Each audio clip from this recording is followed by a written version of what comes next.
Prasad, very good morning. Good morning, Arun. Good morning. Good morning. Good morning. വളരെ ആവേശകരമായി ആശാസമരം മുന്നോട്ട് പോവുകയാണ്. എനിക്ക് തോന്നുന്നു സമരം തന്നെയായിരിക്കും ഇന്നത്തെയും പ്രധാനപ്പെട്ട ഹൈലൈറ്റ് അല്ലേ തിരുവനന്തപുരത്ത്? ഉറപ്പായും അരുൺ, ആശാവർക്കർമാരുടെ സമരം അതൊരു പ്രധാന വാർത്താ വിഷയമായി തന്നെ കഴിഞ്ഞ ദിവസങ്ങളിലെല്ലാം മാറിക്കഴിഞ്ഞു. ഇന്നിപ്പോൾ 40ാമത്തെ ദിവസമാണ് സമരം മുന്നോട്ട് പോകുന്നത്. ആ സമരസമിതി നേതാവ് മിനി നമ്മോടൊപ്പം ചേരുന്നുണ്ട്. ഇന്നത്തെ ദിവസത്തിനൊരു പ്രത്യേകത കൂടിയുണ്ട് അരുൺ. അതായത് ഇന്നലെ കേന്ദ്ര ആരോഗ്യമന്ത്രിയെ കണ്ട് സംസ്ഥാനത്തെ ആരോഗ്യമന്ത്രി വീണ ജോർജ് എന്തെങ്കിലും ഒരു തീരുമാനമാക്കും എന്നൊക്കെ പ്രതീക്ഷിച്ചിട്ടായിരുന്നു കേരളത്തിൽ നിന്ന് പോയത്. പക്ഷേ ഇന്നലെ രാത്രി വൈകിട്ട ഫേസ്ബുക്ക് പോസ്റ്റ് മാധ്യമങ്ങളോട് ആര് പറഞ്ഞു മന്ത്രിയെ കാണാൻ താൻ പോകുന്നു എന്ന നിലയിലൊക്കെയാണ് കാര്യങ്ങൾ വന്നത്. എന്തായാലും മന്ത്രി യഥാർത്ഥത്തിൽ പറ്റിക്കുകയായിരുന്നു നിങ്ങളെ? അറിയില്ല എന്താണ് സംഭവിച്ചതെന്ന്. അത് മന്ത്രി തന്നെ പറയുന്നതായിരിക്കും നല്ലത്. കാരണം ഞങ്ങളെ സംബന്ധിച്ച് ഉന്നയിച്ചിരിക്കുന്ന ഡിമാൻഡ് വളരെ വ്യക്തമാണ്. അത് സംസ്ഥാന സർക്കാരിന് മാത്രമേ ഓണറേറിയം വർദ്ധിപ്പിക്കാൻ കഴിയുള്ളൂ. കേന്ദ്ര ഗവൺമെൻറ് ഇൻസെൻറ്റീവാണ് വർദ്ധിപ്പിക്കുന്നത്. എല്ലാവർക്കും അറിയാം. ഞങ്ങളത് ആവശ്യപ്പെട്ടിട്ടുണ്ട്. ഞങ്ങൾ പലതവണ അതിന് വേണ്ടിയിട്ടുള്ള ശ്രമങ്ങൾ നടത്തിയിട്ടുണ്ട്. പാർലമെൻറ്റ് മാർച്ച് നടത്തിയിട്ടുണ്ട്. അപ്പോൾ അത് തീർച്ചയായിട്ടും, അത് മാത്രമല്ല ആരോഗ്യമന്ത്രി പാർലമെൻറ്റിൽ അത് പ്രസ്താവിച്ചു. അത് ഉടനടി വരണം. അതാണ് ഞങ്ങളെ സംബന്ധിച്ച്. നമ്മുടെ ആരോഗ്യമന്ത്രിക്ക് എവിടെ പോകാം, അത് നമ്മുടെ ഒരു വിഷയമല്ല. പക്ഷേ അത് പോയത് എന്തിനാണെന്നൊക്കെയുള്ള വലിയൊരു വിവാദത്തിലേക്ക് കടക്കാൻ ഞങ്ങൾ സമരം ശക്തമായിട്ട് മുമ്പോട്ട് പോവാണ്. സമരം അതിശക്തമായിട്ട് മുന്നോട്ട് പോകും. അത് പുറകോട്ടില്ല. ഫെബ്രുവരി 10-ാം തീയതി അതൊരു പ്രഖ്യാപനം തന്നെയാണ്. അതിനകത്തുനിന്ന് ഒരു ഇഞ്ചും പിന്നോട്ടില്ല. അരുൺ, ഇത് തന്നെയാണ്. അതായത് സമരം ശക്തമായി മുന്നോട്ട് ഒരു കാര്യം കൂടി നമുക്ക് പിന്നീട് ചോദിക്കാം. അതായത് 21,000 എന്നൊക്കെ നമ്മൾ പറഞ്ഞെങ്കിലും ഈ എത്ര കിട്ടിയാൽ ഈ സമരം അവസാനിപ്പിക്കും, അഥവാ എത്ര കൂട്ടിയാൽ ഈ സമരം അവർ അവസാനിപ്പിക്കും? യഥാർത്ഥത്തിൽ നമ്മളൊക്കെ ചർച്ച ചെയ്തപ്പോൾ ഒരു 3,000 രൂപയൊക്കെ കൂട്ടിയാൽ ഒരു പക്ഷേ സമരം താൽക്കാലികമായി അവസാനിപ്പിക്കും. മിനി ഇപ്പോൾ ഈ സമരത്തിൻ്റെ കാര്യത്തിൽ ഇപ്പോൾ പ്രധാനമായും നമ്മുടെ ഓണറേറിയം ആണല്ലോ.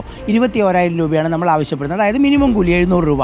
അതിപ്പോൾ 700 തരാൻ പറ്റില്ല എന്നാണ് സർക്കാർ പറയുന്നത്. നിങ്ങളൊരു എമൗണ്ട് പറയൂ എന്ന് പറയുകയാണെങ്കിൽ അതെങ്ങനെയാണ്? അതിനെ ആദ്യം ഗവൺമെൻറ്റാണ് ആ ഫോർമുല വെക്കേണ്ടത്. അതായത് ആദ്യം കൂട്ടിത്തരാമെന്ന് തയ്യാറാവണം അല്ലേ? ഗവൺമെൻറ് ആദ്യം ഇത് കൂട്ടിത്തരേണ്ടതാണ്. കൂട്ടിത്തരാൻ തയ്യാറാണ്. എത്ര എന്നത് അത് ഗവൺമെൻറ് അല്ലേ പറയേണ്ടത്. ഏതൊരു ഇത്തരം ഒരു സമര രംഗത്തും അതല്ലേ ആദ്യം നടക്കുന്നത്. എങ്കിൽ മാത്രമേ അതിൽ ചർച്ച ചെയ്യാം. തീർച്ചയായിട്ടും നിങ്ങളുടെ സമരം ന്യായമാണ്. പക്ഷേ ഞങ്ങളൊന്നും തരില്ല എന്ന് പറയുന്നിടത്ത് പിന്നെ ഒരു ചർച്ചയ്ക്കും പ്രസക്തിയില്ല. അതാണിപ്പോൾ നടന്നുകൊണ്ടിരിക്കുന്നത്. ഗവൺമെൻറ് പറയട്ടെ. ഗവൺമെൻറ് അങ്ങനെ ഒരു തീരുമാനം ഗവൺമെൻറ്റിൻ്റെ ഭാഗത്തുനിന്ന് വരട്ടെ. അതാണ് അരുൺ, കഴിഞ്ഞ ദിവസം നമ്മൾ കണ്ടതാണ്. അത് NHM ഡയറക്ടർ ചർച്ചയ്ക്ക് വിളിച്ച സമയത്തും പിന്നീട് വീണ ജോർജ് നിയമസഭയിൽ ചർച്ചയ്ക്ക് വിളിച്ച സമയത്തും ഈ കൂട്ടുന്നതിനെക്കുറിച്ച് ഒരു ചർച്ചയും നടത്തിയില്ല എന്നുള്ളതാണ്.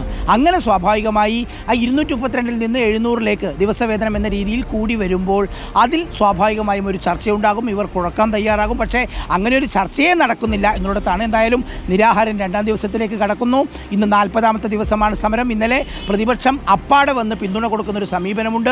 ഓരോ ദിവസം കഴിയുന്തോറും ഇവരുടെ ആരോഗ്യനില എങ്ങനെയുണ്ടെന്ന് അവരോടൊന്ന് ചോദിച്ചേ. ഒന്ന് ചോദിച്ചു നോക്കാം.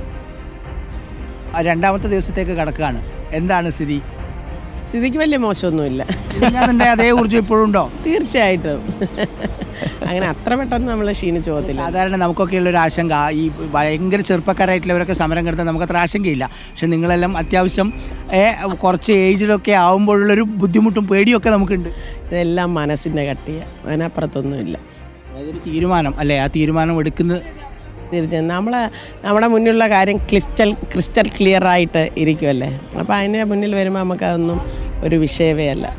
നമുക്ക് ഇത് തുടങ്ങുന്ന സമയത്ത് ഒരു ആശങ്കയുണ്ടായിരുന്നു അരുൺ. ഞാനിവരോട് ചോദിച്ചതുപോലെ, അതായത് അത്യാവശ്യം ഏജ്ഡ് ആയിട്ടുള്ളവരാണ് എല്ലാവരും. ഒരു 2 ദിവസം കഴിയുമ്പോഴൊക്കെ അവരുടെ ആരോഗ്യാവസ്ഥ മോശമാവുന്ന സ്ഥിതിയിലേക്കൊക്കെ വന്നാൽ അത് വലിയ ബുദ്ധിമുട്ടുണ്ടാകും. എന്തായാലും ഇവരെ സംബന്ധിച്ച് മിനിഞ്ഞാന്ന് രാത്രി നമ്മൾ ഇവരെ കണ്ടിരുന്നു നിരാഹാര സമരം തുടങ്ങുന്നതിന് മുമ്പ്. അന്നുള്ള അതേ എനർജിയിൽ തന്നെയാണ് ഇവർ 3 പേരും ഉള്ളത് എന്നതാണ്. എന്തായാലും ഇവരെ സംബന്ധിച്ച് ഈ 232 രൂപ ദിവസം കിട്ടിക്കൊണ്ട് ഇവരുടെ കുടുംബം ഇവർക്ക് മുന്നോട്ട് പോകാൻ കഴിയില്ല.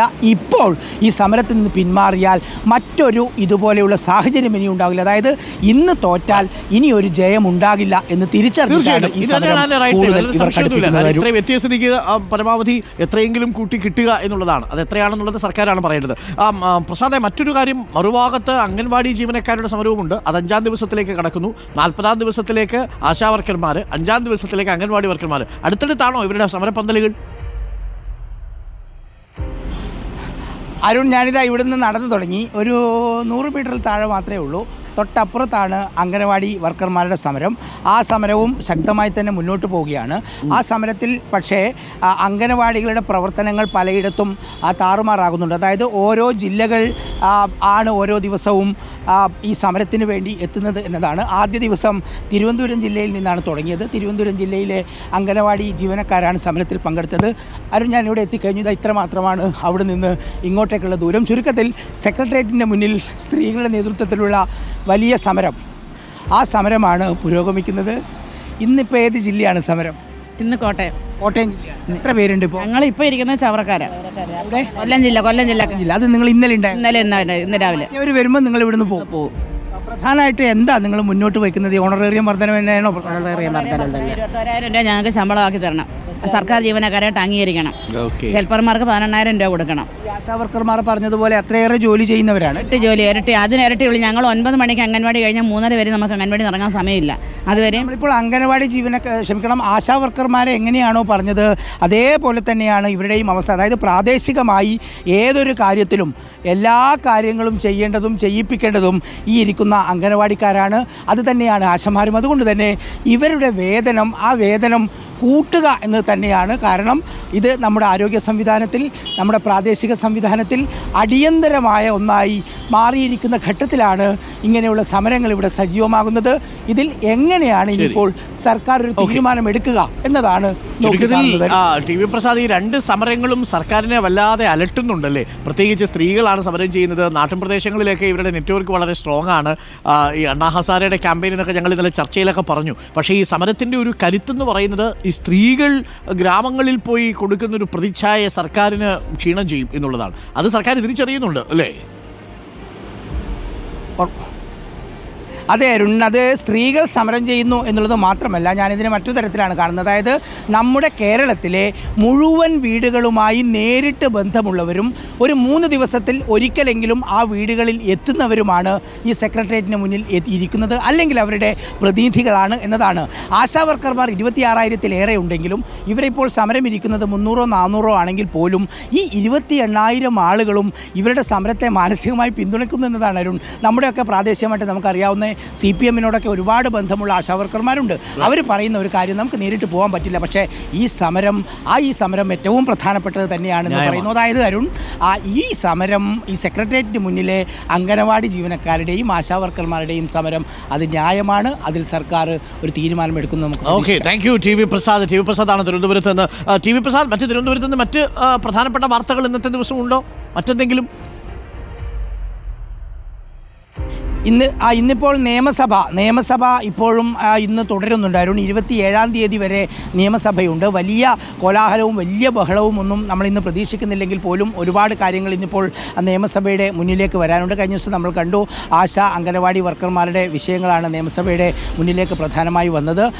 അതാണ് ഇവിടെ ഇന്ന് പ്രധാനപ്പെട്ട് സംഭവിക്കാനുള്ളത്. പിന്നെ നമ്മൾ ഇന്നലെ എടുത്ത ഒരു പ്രധാനപ്പെട്ട ഒരു ലൈവത്തോൺ ഉണ്ടായിരുന്നു അരുൺ. കുഴിച്ച അതിൽ മന്ത്രിയുടെ പ്രതികരണമുണ്ട്. മന്ത്രിയുടെ പ്രതികരണം നമുക്കത് കാത്തിരുന്ന് കാണാം. മന്ത്രി പറയുന്ന കാര്യങ്ങൾ യാഥാർത്ഥ്യമായാൽ റോഡുകൾ കുറച്ചുകൂടി മെച്ചപ്പെടും. നമ്മളൊരു ഇമ്പാക്റ്റ് ആണ്. നമ്മൾ എന്തായാലും ഇനിയും ഗ്രാമീണ റോഡുകൾ തേടി ഇറങ്ങുകയും ചെയ്യും.